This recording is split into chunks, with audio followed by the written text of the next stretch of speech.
Welcome to the Gratefully Yours Wine Show. I'm Jim Campanini, co-host of the show, with my partner, Mike Pigeon, the wine butler. Good morning. How you doing today, Mike? Good. You looking good? The weather helps. It's a little warmer on that walk up here today. Very nice. Good Yeah, day. yeah. I guess the baseball season for the Red Sox opens on tomorrow. You know, you've got good plans for them. The Patriots pulled off a big trade, right? Yeah. Well, not a trade. They signed Stephon Diggs, so free agent signing. Yeah. So it looks like we're moving away, but in the right direction. But this is not a sports show. No, this is a wine show. As you can see, we've got a lot of wine out in front of you today, and we're going to talk about some beautiful wines. And first, we got our producer, Teddy Panos. How you doing, Teddy? I'm doing great. How's guys. everything? Welcome. Yes. Welcome, and the weather is breaking. My golf club is going to open up on Friday. Of course, I'm not playing. I don't play until it gets up to 60 degrees, you know. Comes quick, though. Take it easy, I know. So this InsideLowell podcast is coming to you from WellPoint Studios. WellPoint, the only health plan offering healthcare benefits exclusively to Massachusetts GIC members. At WellPoint, your whole health is their whole point. Very good. Now, we've been saying this. We've been doing this show for what? A few years now. Yeah, a few years. We tout a lot of wines. We give you the inside scoop. Couple of years. On some good value wines, and those are wines that are they punch above their weight, and they're listed at beautiful prices. And we try to identify these wines before the experts get them. That's why Mike and I we take our exploration trips. We go to different stores throughout the community, New Hampshire. We go to wine tastings in Boston and other places, and then we report back our findings. Well, if you remember our last show 2 weeks ago, right? Mm-hmm. We told people about this wine from Chile, Citral, right? It overwhelmed you, you said. Yes, overwhelmed me. And it was selling at Costco for $15.99, okay? And it's a blend. It's a blend of 4 grapes, and some of them are from the French varietals and stuff. But it's Cabernet Sauvignon, Syrah, Carmenere, Petit Verdot, and Cabernet Franc, okay? Citral, I mentioned at the time, means constellation. You can see the label, the stars, the constellation. So I go home, and the new edition of Wine Spectator comes in. I get on the phone, and I talk to Mike, because I says, hey, Mike, look on page 89. Can you see that? 89, right up here. 89 on your Wine Spectator, and under the heading Smart Buys, there it is, Citral, and they gave it 93 points, all right, and they said, and this is from Chile, and they got the listed price here, $25. Well, I paid $15.99 for this at Costco, so it's a steal. All right, and they gave it 93 points. That's very high, 93 points. That's very high. That's in the the outstanding category. Yeah. 30,000 cases were made, and 25,000 cases were imported to the U.S. So, why is it important to see if Costco still has some? Well, because April 2nd, according to President Trump, is Liberation Day. That's when his tariffs go into effect with a bunch of European countries and even South American countries, but the wine industry is impacted by that. So you want to get a good deal, you should go up there and buy this wine if you see it there. And we're going to talk about another wine that you should probably buy. But that was quite a right? Quite a deal. I'll just tell you what their review said. An attractive version with river stone and fresh floral details melding with red currant and raspberry flavors, all enlivened by fresh acidity. This unlocks additional layers of orange peel, rosemary, and cassis, and finishes with presence and length, adding subtle dark chocolate notes around refined tannins. Okay. I'm very impressed by 93 points at Wine Spectator. Yeah, 93 points. Very It was fantastic. So, Ciderol, and then what else? I'm reading a story about Elon Musk, and I find out one of his 13 children is named Ciderol. Constellation. It means constellation. Ciderol. So it's so the name and I couldn't figure out whether the child was male or female. It didn't really matter, but because he does have a trans child. I think it's a daughter, and but that's irrelevant. But all his children have names like the one that's been hanging around the White House with Brand X. Yes, yeah, his name is XAE. X-AE. I don't know how you pronounce that, but X is fine with me, I guess. But he does have a child, Ciderol, one of 13 children. Killed his wine sales.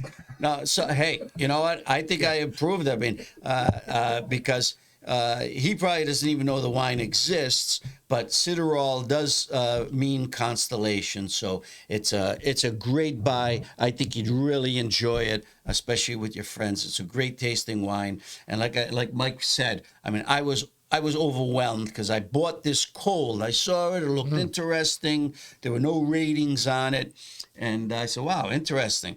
From Chile. So that's that. So. Anything to add about that? No, you summed it up pretty good. It's begging to be sampled. Yes, begging to be sampled.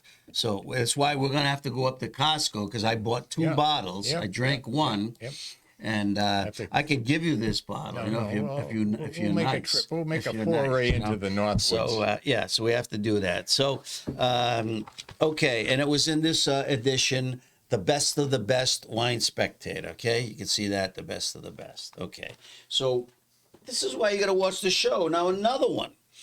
So I was contracted. I met with some people at a 55 and over development in Rhode Island, northern Rhode Island. My brother lives there in a nice townhouse. He was like the intermediary. He told them about me and stuff, and they said, "Oh, gee, we'd like to do a wine tasting. They have a big community center and stuff." So, they have a limited budget. They don't want to, they don't want to spend a whole lot of money. And I says, "Yeah, we can do it." I says, "What type of wines are you interested in?" And they said, "Well, we like to do, Italian wines, and stuff." So I put together a portfolio of them and stuff. Here, I wanted you to see this. We're going to do, it's actually next Friday night. And it's going to be for 35 people. And this is why with wine, it's basically a fun night. They're going to do some learning, but here's how they're saving money. I worked on a budget with them to give them a ticket price that was reasonable and stuff. And then, I says, listen, if you wanted to make your own food, and these are all small plates, appetizer, you can get you can make an antipasto, a couple of meatball dishes, a little melon wrapped with the prosciutto or something. I gave them some ideas and stuff, and then they decided, you know what? Oh, this is a fun night out for us. We're not gonna make any. We're gonna talk to a local caterer. I says, hey, even better. So they involved the local caterer to see what small dishes they can make. It's gonna be for 35 people, and then they surveyed their people, and the people says, yeah, we'd be willing to pay this fixed price to go there, have 4 or 5 dishes, and taste the wines, and I'll make the presentation, tell them about the wines, where they're from, and everything else. So so that's what we're going to do, you know. Very good. And I told them they have to have captains for each table who are going to pour the wines, and I said I'll meet with them before, you know, we do the tasting, because, you know, the wine tasting, you give them less than 2 ounces, you know, and they're going to taste you know, 5 different wines, and plenty of water, and then they bring out the food. So so you can do it. You know, you can do it. These are fun nights, and you learn something. You get to meet with your friends and stuff. You know, they'll certainly have some questions and stuff, but we're going to do it. So one of the wines I tried to narrow it down, you know, based on their budget, what would be, you know, a nice wine for them with a little meat cost that they're going to come up with.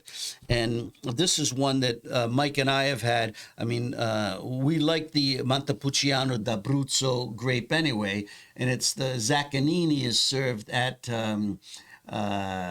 Angelina's. Angelina's, Yeah, yes. Angelina's in Tewksbury. That's the house For wine. Village, yeah. That's Yeah, because it comes Zaccanini, and when we go out to dinner, we always, you know, order that. Yeah, And it's a pleasant wine, inexpensive, but, you know, of good quality.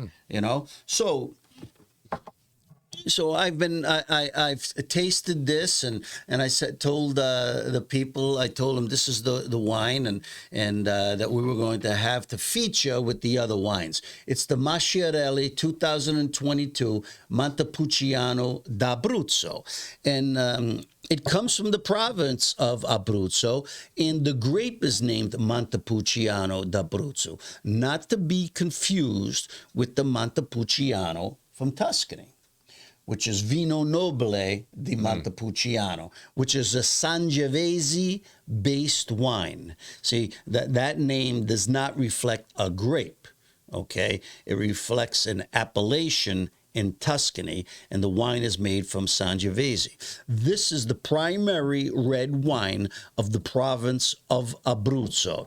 A very, very good wine that dates back to the to the ancient Romans and stuff. Popes used to drink this and everything. It lost some favor, in the late 18th, 19th century, because what happens with everything, the wines become popular, and there was a slight scandal. The quality, they were pushing out a wine in volume, okay, and it became a bulk wine that was used to blend with other wines. They really weren't watching what was taking place in either the vineyard or in the production facility. The quality of the wine suffered. And then while other wines, elevated their game from different areas in Italy, this suffered. Montepulciano d'Abruzzo suffered. But then in the 1970s, 1980s, you had a bunch of younger family members who were taking over these wineries that their parents and grandparents had, and they saw, that they wanted to really improve the earth, the land. They went to sustainable farming methods. Some of them did away with all the pesticides. They made huge investments in their wineries, very, very hygienic, and cleaned everything up, all new and stuff. And so slowly but surely, the wines of Abruzzo started becoming, important again. More sought after, yeah. More sought after. And the Montepulciano d'Abruzzo then regained its stature. And that's where we're at today, that the improvements they're making even better and better. And the good thing about it is, it still remains a very accessible wine from a price point, yeah. Okay? And they cut down on a lot of the volume to actually concentrate on it, to make it better, because some of these vines, when you stress them and produce more and more out of them, you really don't get the quality grape. Okay, so there's a benefit to cutting back, not taxing that wine, to build up the phenolics in that grape that gives you those nice, pleasant aromatics, the traits that are then expressed in the flavors. And of course, you know, the winemaker then takes that, or, you know, a lot of the best winemakers in the world exercise restraint.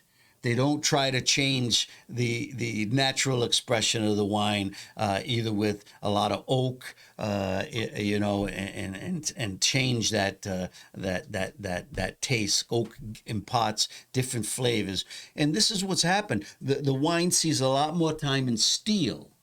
You know, it does. You know, it does see a little cask, wooden cask, but not as much. And then, you know, you got high-end Montepulcianos that cost a lot of money, and the mid-tier and stuff. So there it is, Mike, the 2002. Yeah. Now, this wine costs under $12 a bottle, okay? And yet, so I told Mike, and I told him I was doing this wine tasting, and one of the wines I was going to feature was this. And you know, we've had it before. So the new edition of Wine Spectator comes out, and once again, this is why you have to watch this show. Well, that's like a Bible for wine. That wine enthusiast. And Piero Antonelli, there's a great interview in here with Piero Antonelli. It's good to give you a little personality of him, but the best part are the side stories about all the wines that he's created, his family, including Tignanello, Sassicaia. And I love that Toscana, that Vino Italia, Toscana, the Antinori. Oh yeah, and it's amazing the tiers of wines and the quality. I mean, you could buy an Antinori wine for $13. It's just, I mean, and it's great. And then you could spend $300 for a Sassicaia. He's protected his reputation by putting out constant good wines. And that's what he says. He's invested. But the story is brilliant because he took over the winery from his, he bought out his brother, and they still remain friends to this day. They've actually collaborated on a few things, but, you know, as everything goes in ebbs and flows, he had to sell out half his business to a big conglomerate. Got it back, though. In the 80s. But he had the idea, I'm going to buy this thing back eventually. And he needed capital to make the investments he needed. And you know what? Within 7 years, he paid off that loan and bought his company back.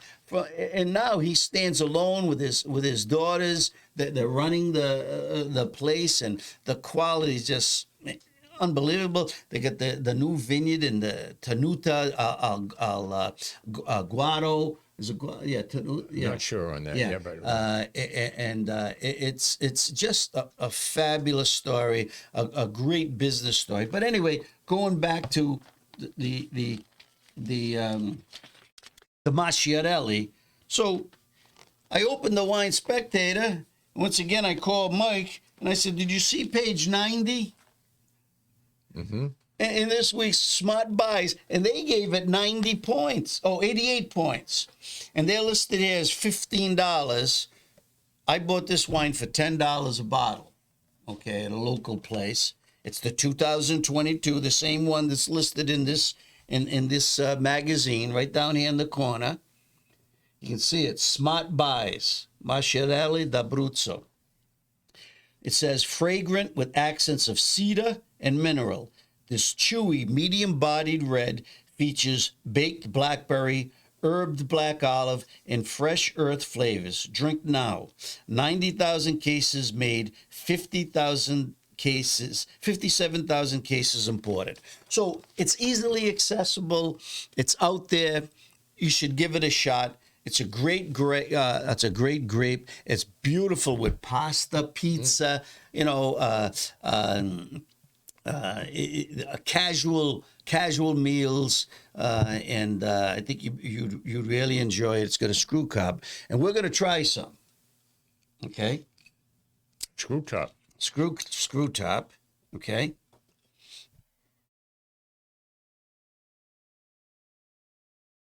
What do you think of that color? Well, describe that color for our audience, Mike.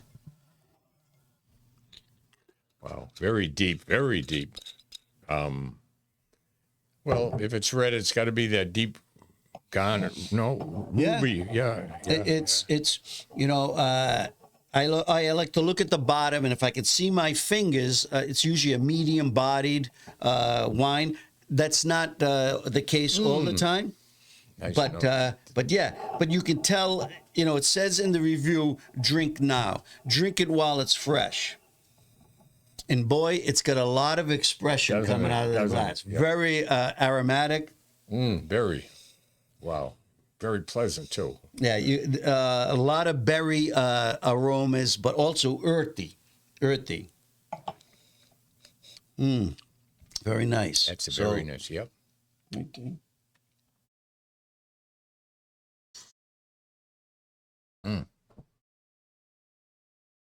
Very Wow. nice. Yep. Not bitter at all. Nice. Doesn't pucker. It's not that dry. It's not that dry.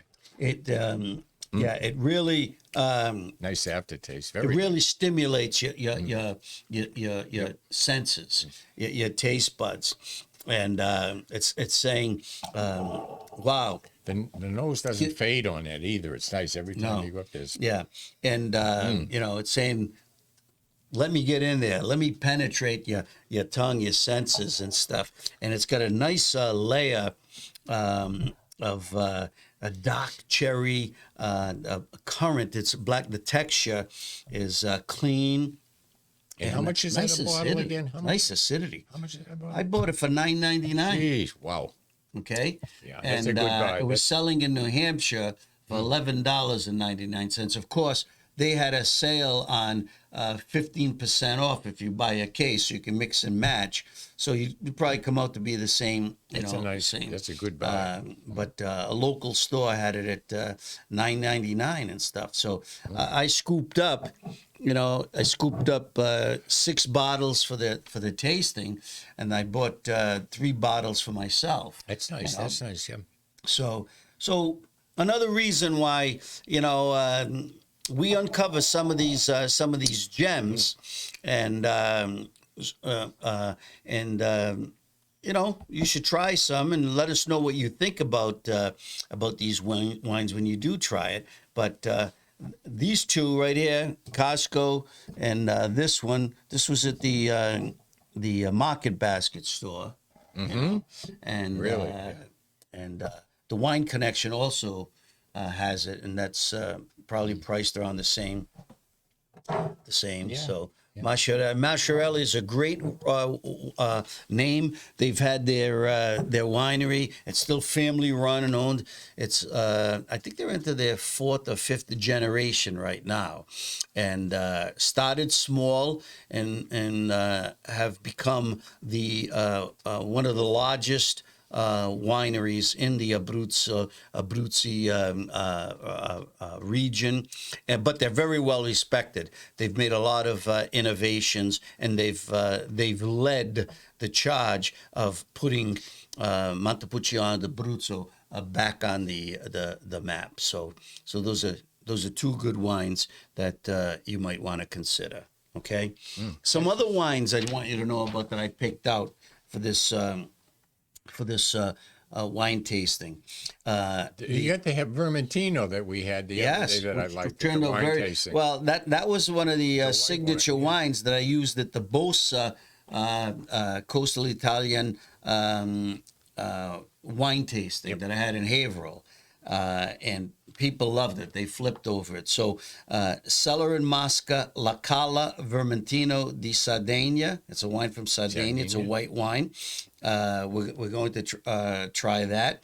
And that wine sells like less than $13. Okay. Now this is that the one that Judy likes? The brand Inama. Does she use that, the Chardonnay Inama? She used to. Yeah, I don't know okay. if she. So come across Inama Vin Suave Classico. Now the Vermentino was from Sardinia. Inama, These people want to taste wines from throughout Italy, and so I picked out 2 whites and then 3 reds. So this is from the Veneto region. Suave Classico is the historic, anything with Classico, it's a historic zone, smaller zone, but it's made from the Garganega grape. And that's 70% Garganega and 30% Trebbiano di Soave and Chardonnay. So we're going to try that. It's produced in volcanic soils, and Soave is a harmonious, intensely flavored white wine. So we're gonna try that. We've got the Masciarelli Montepulciano d'Abruzzo. We're going to do that. And then one of the wines that we tasted here on the show, Barbera, and it was also listed in the Wine Spectator's top wines of 2024, is the Giovanni Viberti Barbera d'Asti La Gemella from the Piedmont. Okay, and that's where Mike's favorite Nebbiolo grape comes from, because it goes into Nebbiolos. they use Nebbiolo to make the famous Barolo and also Barbaresco, okay, which is from the Piedmont. So it's a 100% Barbera. Once again, $14 to $17 a bottle. We're going to try that. And then the last one is the Antinori Santa Cristina Cabernet Sauvignon, which we also tried on the show. It costs $14, $14.99. It was also in that top value wines of 2025. It made the top 100 for Wine Spectator. I think it was listed at 49 or 41. One of them was 41, the other one was 49. So we're going to taste that. So it's a nice, very nice. It's a nice menu. Yeah. All wines. I think the Barbera is the only wine that cost more than $15. It was $17, I think. But everyone else is $15 or less. Okay, so I'll report back and tell you how that wine tasting goes. But that's going to be the wine menu, Yeah, and good choices. And I think they'll have a good time, all from different regions, and. I can post this on my website, and you guys can take a look at it if you want and stuff. So we'll do that. So, any thoughts on that at all? No, well put together. Very good. Yep. Yep. Good. Okay. So when we closed the last show, I said that, this is the time when, if you're a member of a wine club, this is the time now, February, March, when the wine clubs, they harvested the grapes and back in October, September, they make their wines. Of course, the long-lived wines like Cabernet and Barolo, those take a year up to 3 years to age before they produce. So the top Cabernets are now coming out from the 2022 vintage. Okay, they're like 2 years behind, 2.5 years behind, because they have to age a year or even 18 months, 2 years and stuff. So, two of my top wine clubs, Drew Bledsoe's Double Back. Okay, I also belong to the Bledsoe Family Bledsoe Family Winery Club, because Double Back is exclusive. That's his premium wine. And then I also belong to Long Shadows Vintners from Walla Walla, Washington. They're both based in there, and Eastern Washington, on a trip in 2014 when I first met Drew Bledsoe, interviewed him. I went to about a dozen wineries, and these two stood out as the very, very best. I mean, for both value and quality. Granted, Drew was just starting his winery and getting going and stuff. But now he's received a lot of acclaim. He has Josh McDaniels as his winemaker. Not the Josh McDaniels who's the offensive coordinator for the Patriots. They spelled the name, but Josh has been a longtime winemaker, and he's joined with Drew about 4 or 5 years ago, and really turning out quality wines, hitting it out of the ballpark. Yeah, absolutely. You know, and he just got recognized last year in Wine Spectator magazine. They selected his family winery Cabernet Sauvignon, which sells for about $58 a bottle. That's an excellent wine. Oh, I've had that. they listed it number 17. Okay, out of their top 117. Now, the premium wine, which I used to buy this for $89 a bottle, it's now up to $116. Being a wine club member, I don't pay that much, but it's right around 100, and I think it's $102 now. Do get a discount on it, and but it's a magnificent wine. It just keeps getting better. Last year's vintage received 95 points by most experts. That was the 2021 that was released. This 2022, according to Josh McDaniel, is the very best they've produced. So I know it's pricey. Usually, I mean, if you can try to buy this right from the winery, you go to www.doubleback.com. You can see it. You can, you can buy it, but it's offered to members first. Now, some bottles towards the end of the year, I'm saying September, will filter into New Hampshire liquor stores. Okay, of course, you're going to have to pay premium price unless you get it like at a 15% off sale when they offer, American domestic wines, American wines. If you buy a case, you can buy one bottle and dollar cost average, and you'll knock that price down to $40 if you buy, selectively and buy some $10 wines, $15 wines. So, I mean, you should try it. It is so expressive. I mean, the 2021 was, and I got to believe that this one is too. These are special occasion wines. We're not going to open this up today, but Mike and his beautiful wife Judy, we usually celebrate our birthdays or anniversaries. He comes over, we have a meal on the deck. This is our go-to wine. Okay. And you donated a couple of those bottles at Sun Santa Fund a couple of years ago. Yes. People got a surprise, I bet, when they had never heard of it but wanted to donate some money, got it home and tried it. I bet they were really... So this is the featured wine at some, the wine tastings where, my good friend Marty Meehan, he ponies up $2,500 to $5,000 for a night, a wine night, and I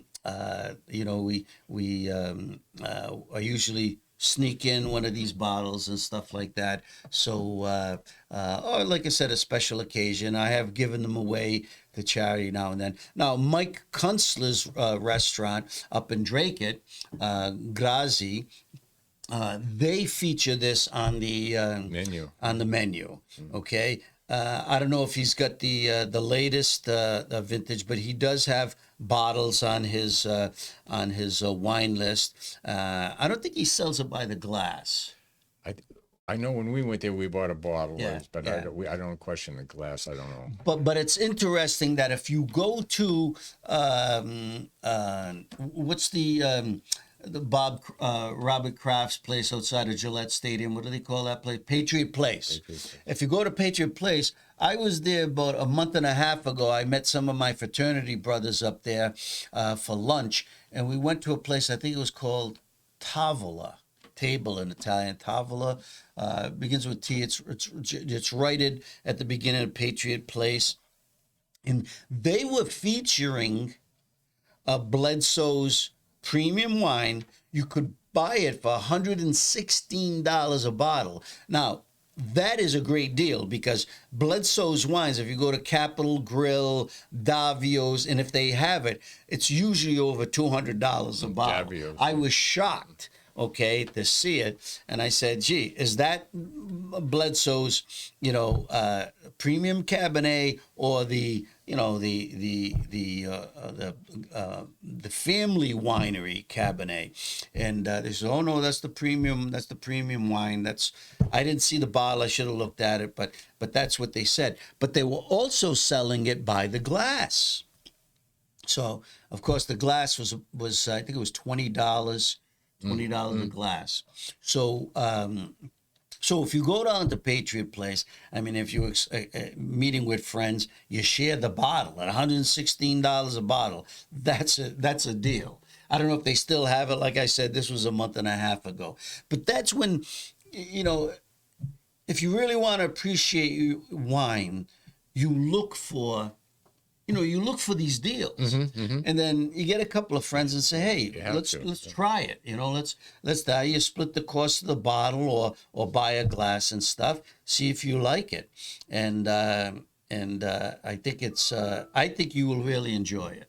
I think you will really enjoy it. Well, if it's a Bledsoe wine, I know you'll enjoy it. Yeah, and the Washington State wines. Why I started covering them, nothing against Napa Valley. They still have some of the best Cabernet Sauvignons and Chardonnays in the world. Okay, but they have become pricey. There's other places. They're pricey, and there are other places. Yeah. So at the time in 2014, the Washington State market, people were just becoming familiar with it, and they were pushing out these wines. Now, I mean, they're right up there with the best in the world at what they're producing, and one of the others was, like I said, Long Shadows Wineries, and this is another wine club, limited. They only produce 6 wines, and what Alan Shoup, who's now deceased, he died this past year. He was the original CEO of St. Michel Wineries in Washington State, which he grew to be the largest volume producer of wines, I think, in the United States at the time.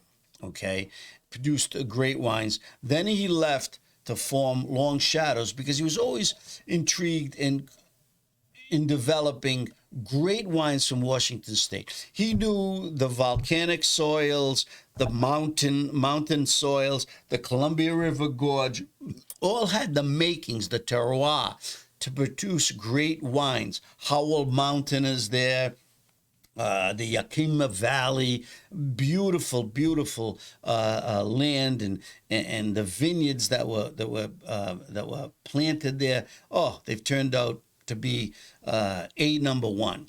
So he contracted with 6 top winemakers from throughout the world, Italy, France, Australia, and he wanted them to come into Washington State using the grapes that he developed to make these 6 wines. Cabernet, he's got a Sangiovese, so an Italian winemaker does that. I mean, you can go to their website. It's Long Shadows Vintners. Okay, read the story. It's unbelievable, and these winemakers are still there to this day, in turning out these fabulous wines. They come in, they consult, they overlook the process, but it's the quality of grapes which drew them in. And they've maintained that excellent. So here's Feather Cabernet, okay, which is their top. They have an estate Cabernet, which is a notch above this on the quality here. It's aged a little longer and selected grapes, but this is another extraordinary Cabernet, and it also sells for half the price of Bledsoe's Cabernet. You'll spend $60 or less for this Feathers, and you pay even less if you become a member. Now, I buy 12 bottles a year from Long Shadows. Okay, I used to buy cases before I retired, but you know, my income level has changed, and you have to cut back, and so they've got a tiered different tiers to become a wine club member. So what I get for those, I get all six bottles that they make, 2 bottles each every year, and it costs with shipping about $400. So you figure it out, okay? And that's comes to about $50 a bottle, all right, or less. It's less. It's actually less than that. So if you wanted to taste these wines that are exquisite, and you should look at the ratings, all of them in the high 90s. Okay, this Feather Cabernet, well, last year's vintage scored 94 points. It's been as high as 90, 97, and 98. So, and it's got a distinctive taste. Where Bledsoe's is big in the black currant, bold, robust. Okay, this is more like a French Cabernet. Slightly austere, but all those great flavors, secondary, tertiary flavors, you know, that come up and wallop you from behind, you know. It's very savory and stuff, but it's like a slow release, you know, something you want to have with both of them are for steak. We have a steak, 𝐵𝐸𝐸𝐸𝐸𝐸𝐸𝐸𝐸. I mean, they're great wines, but you can see the different personalities in both these wines, you know. And that's the fun of exploring these wines. They're the same grape, the varietal, but even if the grapes come from, you know, 5 miles apart distance, the different soils, the terroir, the little uniqueness of the different wood that they might use, the oak, you know, some neutral, some American oak, some French oak. It's really interesting to learn about these wines. I mean, they're my babies. You know, yeah, I know. They're my babies, you know, and then you break them out on a special occasion with friends, and you see their eyes light up. When they take that first sip. So that's the joy of it. That's the joy of you know, being first in and discovering some of these wines. And you don't have to spend a lot of money. You have to be selective with your money. Okay, that's the point that I want to make. But you can enjoy it just like the celebrities and the movie stars do. You don't have to spend $1,000 for wine. You don't even have to spend $100 if you don't want. But you should have that opportunity if you want, and you're going out to a special night. Know what you're buying. Okay, you know, some people have been disappointed. Friends of mine, they say, "Oh, gee, I saw this Barolo on the menu. They wanted $250, and you know, if the person can spend $250 on a bottle, that's great. Just buy the best bottle you can for $250. You know." And so that's the point I want to make. And then at the same time, there's nothing wrong with a $16 bottle of wine that's rated 93 points, or a $9.99 bottle of wine that the experts, you know, pick as one of their smart buys, and you know, and they give it 89 points, 88 points. So that's it for today, I guess, right? Yep. Good wines. Yeah. What are you drinking lately, Mike? Besides your Jamesons. No. I still like that Antinori, that Toscana. Oh, yeah. I love that. Yeah. $30 or something a bottle. It's really, really good. Yeah. Really good. Yeah, I don't know if you can go online and look up Wine Spectator Antinori. Sometimes the story might pop up, but it was all the side stories about all the wines that he's created, developed, and just made so exquisite. But like Mike said, I mean, he loves the you know, the Antinori, the Chianti, and we've had that, and And any wine from Montepulciano. Those are great wines. And you know, Softer, yeah. that's the best way. If you've never had an Antinori wine, go to your local liquor store and see what's there. Buy the you know, the entry level, you know, and the least expensive.